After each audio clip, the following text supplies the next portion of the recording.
انسان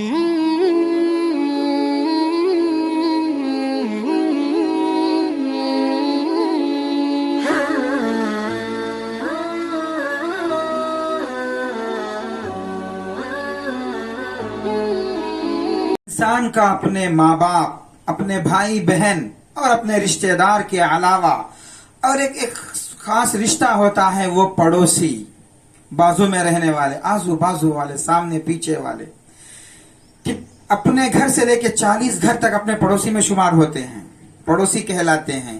تو ان کا بھی حق ہے، للجار حق، کہ پڑوسی کا حق ہے۔ کہتے ہیں کہ انصاری صحابی کہتے ہیں کہ میں ایک مرتبہ اللہ کے نبی علیہ الصلوۃ والسلام کے پاس آیا کہ آپ سے میں کچھ اپنا معاملہ پیش کروں، بات چیت کروں، تو دیکھا کہ آپ بات کر رہے ہیں، آپ کا چہرہ میرے طرف ہے، ایک آدمی کھڑا ہوا ہے جو مجھے پیٹھ دے کر اور آپ کی طرف چہرہ کر کے کھڑا ہے، بات کر رہا ہے۔ میں رکا، تھوڑی دیر انتظار کیا، 1 لمحہ، 2 لمحے، 1 گھنٹہ، 2 گھنٹے، ایک لمبے وقفے تک بات کرتے رہا۔ تو میں دل میں سوچا کہ ارے آقا سے اتنے دیر تک یہ گفتگو کر رہا ہے کہ ہو سکے میرے آقا تھک گئے ہو، آپ کے پیر درد ہو رہے ہو۔ لمبے وقت کے بعد جب وہ آدمی جانے لگا تو میں قریب گیا، جا کے سلام کیا اور کہا کہ یا رسول اللہ، یہ کون ہے کہ اتنے دیر تک آپ سے گفتگو کر رہا تھا؟ تو آپ نے فرمایا کہ تم نے دیکھا ہے؟ تو کہا کہ یا رسول اللہ، میں اسے پیچھے سے دیکھا ہوں۔ تو آپ نے فرمایا تو یہ جبرائیل ہے، یہ جبرائیل ہے جو مجھ سے پڑوسی کے حق کے متعلق بتا رہے تھے، اور اتنا بتائے کہ میں تو سمجھ گیا کہ تو پڑوسی کے یہاں تک حق ہے کہ اس کو وراثت میں بھی حق مل جائے۔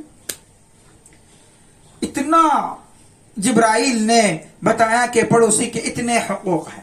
اسی لیے مفسرین لکھتے ہیں، محدثین تشریح کرتے ہیں کہ پڑوسی 3 طرح کے ہوتے ہیں، 3 طرح کے پڑوسی ہیں۔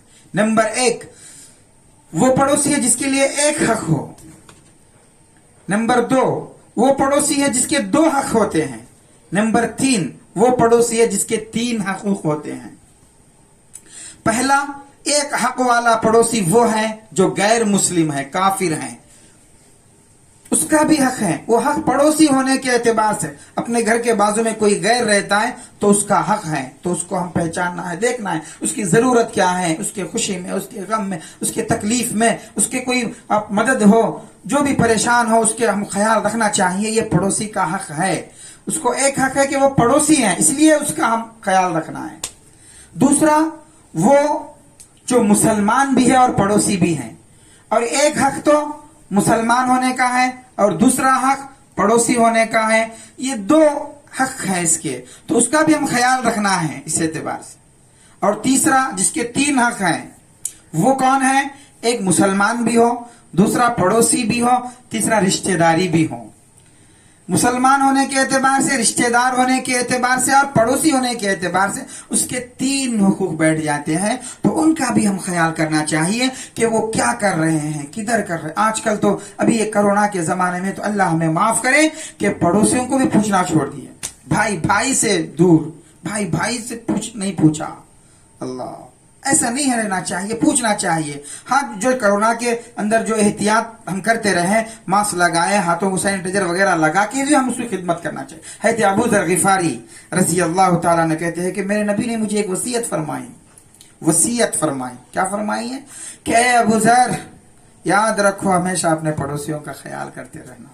اے ابو ذر، جب تمہارے گھر میں کوئی پک جائے، ہانڈی چڑھ جائے، تو ذرا شیروا بڑھا لینا اور اپنے پڑوس کے بچوں کو بھی خیال رکھنا۔ حضرت ابو ذر کی یہ حدیث ہے۔ یہ حکم، یہ وصیت ابو ذر رضی اللہ عنہ کی ان کے اکیلے کے لیے نہیں، یہ پوری امت کے لیے ہے کہ گھر میں کچھ پکا تو پڑوسیوں کے بھی لیے خیال رکھے۔ وہاں بھی بچے ہیں، گوشت کے سالن بن رہے ہو تو خوشبو اطراف پھیلتی ہیں، بریانی پکا رہے تو خوشبو چاروں ہر طرف جاتی ہے۔ بچے ہوتے سوچتے ہیں کہ ہمارے گھر میں بھی بریانی پکتی تو اچھے ہوتے، غریب ہوتے ہیں بیچارے، وہ اپنے ماں باپ کے پاس جا کے تھے کہ امی ہمیں بھی چاہیے، تو کہاں سے لائیں گے وہ؟ تو آپ کو چاہیے کہ ایک برتن کے اندر کچھ کھانے اور کچھ گوشت پوش ڈال کے اس کو بھیج دیں، تاکہ وہ غریب بچے کھا کے آپ کے لیے دعائیں کریں اور آپ اللہ کے نبی علیہ الصلوۃ والسلام کے حدیث کے اوپر عمل کرنے والے بن جائیں۔